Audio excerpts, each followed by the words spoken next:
Market में free float कम है। ये सारा चीज जो है आपको तभी काम आएगा आने वाले टाइम में। आप अभी नहीं समझ पा रहे हो कि क्या इसका बेनिफिट आपको मिलेगा, तो टेंशन मत लो। हम लोग इस चीज को डीपली एक एक पॉइंट एक एक चीज को बहुत अच्छे से फुर्सत से डिस्कस करेंगे। अब देखो मार्केट काम कैसे करता है। सब चीज हम लोग समझ गए कि प्रमोटर के पास मान लो रिलायंस का 70% शेयर है और बाकी का शेयर में 10% मान लो म्यूचुअल फंड वाला के पास है, क्योंकि अलग अलग पार्टिसिपेट्स है मार्केट में। म्यूचुअल फंड वाला HNI है, आपके जैसे मेरे जैसे रिटेलर है, बैंक भी इन्वेस्ट करके रखे हैं। मान लो कोई कंपनी को लोन चाहिए था तो वो मॉर्गेज रखे हुए हैं शेयर्स, किसी बैंक के पास शेयर। हर चीज मैटर करता है। तो ये सब करके मार्केट में कितना शेयर बचा, मान लो 5% शेयर बचा है। इसमें हम और आप खरीद बिक्री कर रहे हैं, हम बेच रहे हैं, हम खरीद रहे हैं, कोई बेच रहा है, कोई खरीद रहा है, ऐसे काम करता है। अब ये चीज कैसे काम करता है, देखो सिंपल है। आपको पता चल गया IPO वगैरह लॉन्च होकर मार्केट में शेयर एक बार आ गया, लिस्ट आ गया, प्रमोटर को पैसा मिल गया। जब IPO आया तो पेटीएम का जो भी एग्जिस्टिंग था, मतलब कि कुछ लोग थे चाइना के जिन्होंने इन्वेस्ट करके रखा था पेटीएम में। अब जैसे ही पेटीएम का IPO आया, वो लोग क्या किए थे, प्लान किए थे कोई तो अपना शेयर बेचेगा, तो वो लोग अपना शेयर वहां पे निकाले कि हाँ हम लोग एग्जिट कर रहे हैं। अब वो लोग एग्जिट किए और हम लोग वहां पे रिटेलर एंटर किए, लॉसेस किए बहुत ज्यादा। तो ये एनालिसिस करना भी बहुत इंपॉर्टेंट हो जाता है, ठीक है। अब देखो कंपनी काम कैसे करता है। ये है मार्केट। मार्केट में 2 एक्सचेंजेस हैं, NSE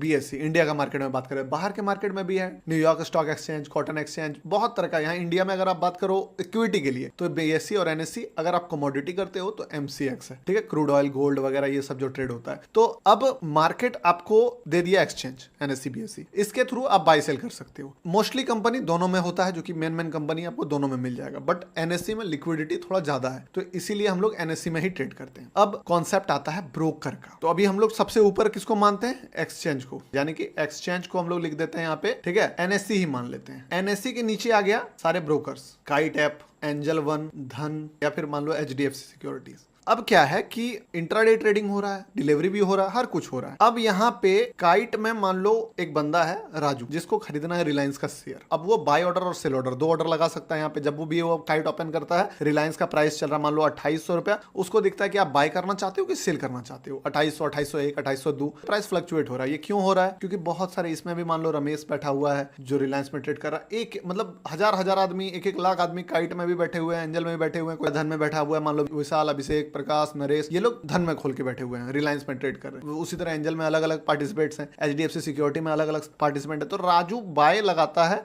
ऑर्डर रिलायंस का 10 शेयर, कि मुझे 10 शेयर चाहिए 2800 के रेट पे। अब राजू को शेयर कैसे मिलेगा, राजू ऑर्डर लगाया, कहां पे गया ऑर्डर गया काइट के पास कि हाँ राजू को 10 शेयर चाहिए। काइट ऑर्डर भेजा NSE के पास कि 10 शेयर चाहिए राजू को, ठीक है। ये माइक्रो सेकंड्स में हो रहा है और आपको डेटा भी दिख रहा है, सबका डेटा शेयर हो रहा है यहाँ पे। तो NSE को डेटा मिला कि राजू को 10 शेयर 2800 के रेट पे। आप लोग जब भी वहां देखोगे वो चीज क्या देखते हो, ऑर्डर फ्लो, तो वहां पे दिखता है ना 2800 पे 10 बायर। अब छोटा थोड़ा माइक्रो कैप कैपिटल वाले स्टॉक में देखोगे ना, तो आप वहां पे उस चीज को मैनिपुलेट भी थोड़ा कर सकते हो। होता है मैनिपुलेशन, मैंने खुद किया है बहुत सारे स्टॉक में, छोटे छोटे स्टॉक्स में मैनिपुलेशन, कि आप लेयरिंग करके नीचे करा सकते हो थोड़ा मोड़ा। बट देखो मिला जुला के अल्टीमेटली कमाना बहुत मुश्किल हो जाता है। ये सब कॉन्सेप्ट मैंने हर कुछ ट्राई करके बैठा हुआ हूँ, तब बता रहा हूँ। तो ये एक्सचेंज को डाटा भेजा, जो ऑर्डर फ्लो आप देखते हो इसी टाइप से। अकेले आप तो 10 ऑर्डर नहीं लगाए हो, और भी बहुत सारे लोग हैं जो 2800 के रेट पे 10, 20, 50, 100, 1000, 500 लगा कर रखे हैं, वहां दिखते रहता है। उसी टाइप से कोई मान लो प्राइस 2802 चल रहा है, आप 2800 लगा के बैठे हो। कोई बोल रहा है मैं 2801 में खरीद लूंगा, कोई बोल रहा है 2801.5 में खरीद लूंगा, कोई बोल रहा है 2801.6 में खरीद लूंगा। और इसी तरह NSE के पास जो है डेटा जा रहा है, एक में भी है लगा हुआ, मान लो 10 ऑर्डर आपका। तो इस तरह करके 10-10 करके मान लो 1000 ऑर्डर इसमें है, 1500 ऑर्डर इसमें है, इस टाइप से ऑर्डर लगा हुआ है। राउंड नंबर में ज्यादा नंबर मिलेगा आपको, ठीक है, या 10,000 मान के लेते हैं। तो ये चीज अब NSE क्या करेगा, ये तो आपका एक डेटा भेजा। अब धन में भी एक बंदा है जो कि